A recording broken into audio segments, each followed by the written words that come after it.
Hi, I'm Jeanette Peterson, writer and mindfulness coach. Welcome to the Art of Mindful Disruption, where I share conversations to help relax, motivate, ponder, and inspire you to grow. So sit back, relax, and enjoy a mindfulness meander with me as I traverse some topics that might just make you think a little differently about pretty much everything in life. If you stick with me, over time I will challenge your thinking and your emotions in ways that you may never have considered possible. You see, mindful disruption is not about chasing solutions, but it's more about building awareness and allowing the solutions to find you. So before we begin the topic today, which is one that's close to my heart, I think we should take some nice long deep breaths together, just to center ourselves, become more aware about what we're trying to achieve, that we're focusing in to listen and to engage and maybe awaken some part of us that may not necessarily always be open. So let's take those deep breaths, take them nice and deep right into our belly so we feel that expansion in our body. Feel the breath as it enters in through your nose and as it goes down past your throat all the way into your belly. Make them nice and long and slow. And as you breathe out, you're releasing those breaths ever so gently, just allowing the air to slowly release back out through your nose. Let's take a couple more of those breaths. Nice, long, deep breaths as you feel that air into your body. And we take it all the way through, all the way down to feeling that stomach expand. And then we very slowly release and allow that air to flow out naturally and comfortably back out through our nose. Let's take one more. Breathe in slowly, long and deep. Right down into that belly. Feel the expansion. And then for a final time, just allow that breath to really slowly release out of your nose. So now we're feeling a little bit centered and more relaxed. Let's jump right in. Today's topic, it's a beautiful one, and it's all about falling in love with yourself. Now this may sound like a bit of a strange thing, but it isn't actually strange at all. In fact, we're all too familiar with the saying that nobody else can love you if you don't love yourself first. Yet for some very strange reason, we've formulated a society where we've forgotten the very basic concept of self-love. So the catchphrase of self-love has become many things to many people over the years, but every day I still come across people who are simply unable to love themselves deeply and compassionately. I find this particularly sad, and it feels like it's not a generational thing. This is something that is almost as if it's attacking us right across all generations. There is a deep sense of self-loathing and lack of desire to feel even comfortable about the concept of loving ourselves that I see all the way from children all the way to grandparents. So we're all in this space together. Love is, in fact, the only thing that really exists. Yet for some reason, we can be one of two things. We can be our own worst enemy or our own best friend when it comes to love. So I ponder a question to you. Are you your own best friend, or are you your very own worst enemy when it comes to administering the beautiful and compassionate feelings deeply within you of self-love? We see self-love in so many different ways, and in years gone by has been suggested to be some kind of selfish endeavour, like an endeavour that you would only undertake if you were struck down by a major crisis in life. But yet, a crisis is often a great catalyst for change. But the truth is, something I find quite interesting, it is a beautiful book that was written by an author called Bert Weir. He wrote a book called You Were Born Special, Beautiful, Wonderful, What Happened? And I think he may have had it right all along. Now, Bert Weir is no longer with us, but the legacy of his beautiful words within this book have stayed with me for many, many years of my life. In fact, I've bought more copies of that book than I think I've bought of anything else, and I've handed it out and given it away to many people and shared my very own copies to many people in my life. So if you could look back and remember the first years of your life, we can't, right? Most of us struggle to think of a memory that occurred before we were around the age of 4 or 5. But in this time of these memories that we don't necessarily have, I can tell you there was no self-loathing, there were no insecurities about body image, and there was certainly no desire to fit in or need to be like everyone else. In fact, children up until that age are very comfortable just being who they are, and they show this beautifully through their lovely natural nature that they exhibit all the time. In fact, we have names that we call this, and we often refer to it as this childlike enthusiasm and this joy that they bring to the world. But for some reason, we seem to lose it, or we leave it behind. Or do we actually lose it, or do we leave it behind? Or does something else happen to us in life that takes away from that joyful, childlike sense of wonder that brings joy and unconditional love and happiness? Now, we don't just wake up one day and suddenly we aren't naturally full of childlike wonder and joy.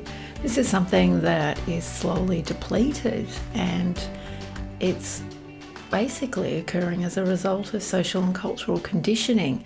So every experience that we have in life, every engagement, every interaction with people, from our teachers to our parents to our friends to our grandparents, our wider circle of social activities, including sport and all the other things that we do and engage in as a child, exposes us to different kinds of social and cultural conditioning. And often, the word that we use to describe it as conditioning makes it sound so harsh that, we're conditioned. So I think it's really important that you remove the idea of this word conditioned. It's just a word that describes a set of circumstances that basically occur, so the right conditions. So when we're impacted by social and cultural conditions, these are things like things that your parents teach you that their parents may have taught them and their parents may have taught them. So they're often generational things, and our parents don't generally teach us anything that they think are going to be detrimental to our lives. They teach us things that they believe will potentially enrich our lives. But sometimes things go wrong. And this is where imprints can occur as a result of social and cultural conditioning. So if you could think back to those years, and you would know that you didn't have any insecurities about who you were, but you did lose something, but it wasn't in an instant. It was lost gradually over a period of time. Now, some people would argue and say, well, that's just growing up. But really, I've maintained throughout my life, even through difficult circumstances, I've maintained a childlike sense of wonder that potentially some people can find quite irritating. So maybe I chose not to grow up. Maybe I was a little bit different, but I still have that sense of wonder about new things and new experiences. And it's the small things that excite me, and it's the small things that excite children. So it makes me wonder if it's something that we have lost, but it's something that we may be able to get back even if we've lost it. So in life, sometimes you can feel like, the wind really has been knocked out of your sails. Well, you can rest assured that when it comes to cultural and social conditioning, you're most definitely not alone. I, like many others, have in times of my life, and many people I know, have felt those exact same feelings, those feelings of not being loved, not feeling good enough, not being pretty enough, or not being smart enough. I mean, these are just some of the very basic imprints that can occur in life as a result of the conditions that we're exposed to, both socially and culturally. Now, many of those may sound familiar, and there's many more others that we've been exposed to, and some will affect us and some may not. But the truth is, when it boils down to it, there's none of those things are actually right. Of course you're always pretty enough, and of course you're always smart enough, and of course in every moment of your life you're always good enough, and absolutely, of course, in every moment of your life you're always loved. Now, just because in a moment something could occur or an experience could happen that could make you question that, but it doesn't mean that there isn't love that exists there. It's just you're questioning the validity of it potentially at the time.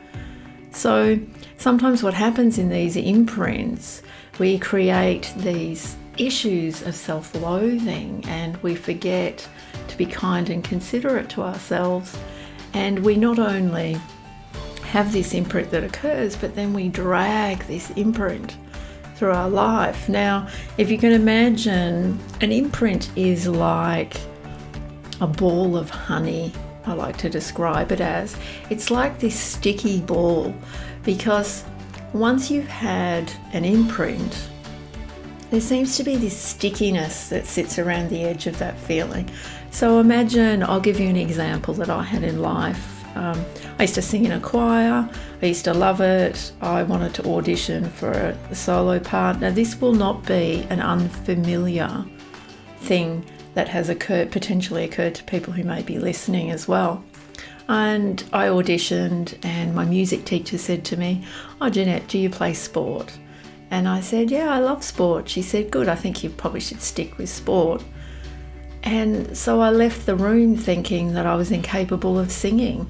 Now, I not only didn't obviously get the solo part that I was auditioning for, but I actually never sung in the choir again. Now, we can all sing, and particularly we can all sing in a choir. So I'm sure that at the time my teacher wasn't intentionally trying to make me feel any sense of self-loathing or have any desire for me to think that I was incapable of something. Maybe she was just doing the thing that we spoke about so frequently when I was a child, sometimes you have to be cruel to be kind. Well, I don't necessarily think that that's the case at all. I could have just auditioned and moved on, and someone who happened to have a better voice than me could have just got the part, and I could have been disappointed that I didn't get the part. But it wouldn't have stopped me from singing for 30 years of my life, because I had an imprint. Now, this sticky ball that was that imprint of being told that I couldn't sing, I dragged it through life, and so I attached an entire story to that, and it became bigger and bigger and bigger. And then till eventually, as an adult, someone asked me one day and said to me, "Why do you feel so uncomfortable about singing?" And I just said, I've got a terrible voice. I shouldn't sing. And I had to consider and go back and think about where I'd picked that up in my life. And in fact, I'd even forgotten the story that was attached to it. So that is the absolute power of social and cultural conditioning. Now, it was just a condition. It was probably a bad choice of words by one particular adult that had a long-lasting effect.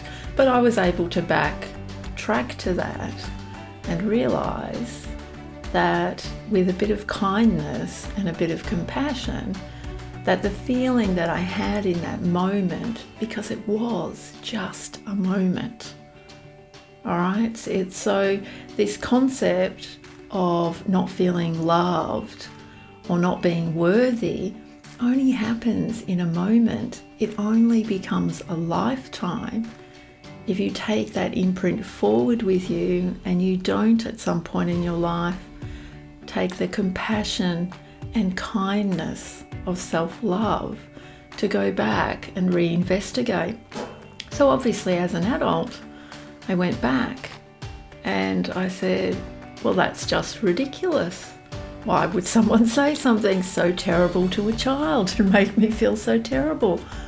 Of course, that was just in that moment. It doesn't matter anymore. So as an adult, I can look at it rationally and say, well, that has no validity. And so I went on to feel comfortable to sing around other people, and I was able to release myself of that burden.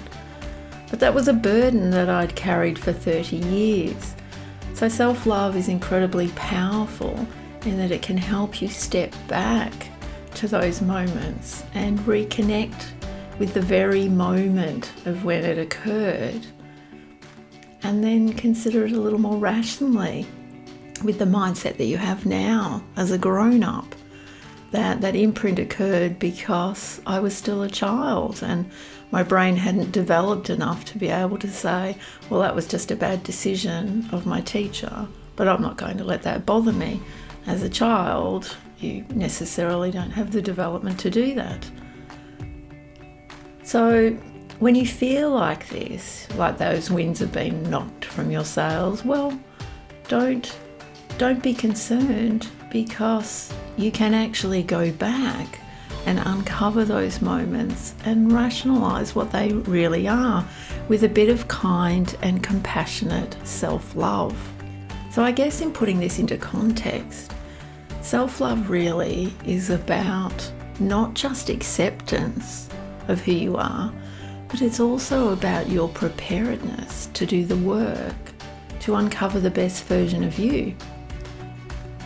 Now, from this example that I've just given you, the best version of you could be hidden below some imprints, and it could be requiring you to step back over many, many years and unravel some of the conditioning that occurred.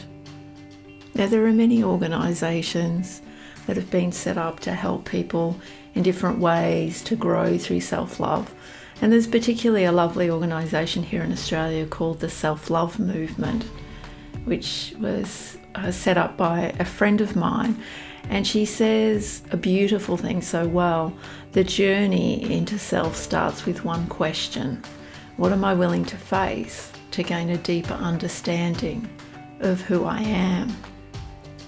And I think this is quite beautiful, because I think it very clearly articulates the work that needs to be done. So self-love isn't just about saying, oh, I'm wonderful regardless of what I do. Self-love is about being prepared to do the work and about to dig below the surface and start to consider some of those things that maybe have damaged us in some way, whether they were accidental or deliberate really isn't relevant anymore when you're an adult. It's about finding your way back and uncovering those beautiful qualities in a loving, kind and compassionate way.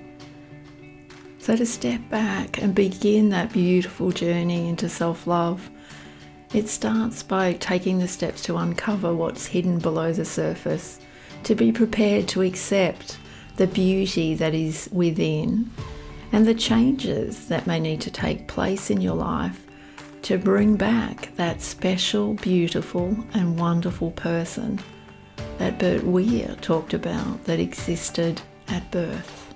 So as you wind your way through life And you take that step into self-love if you've discovered that maybe you're not being as kind to yourself as you should be.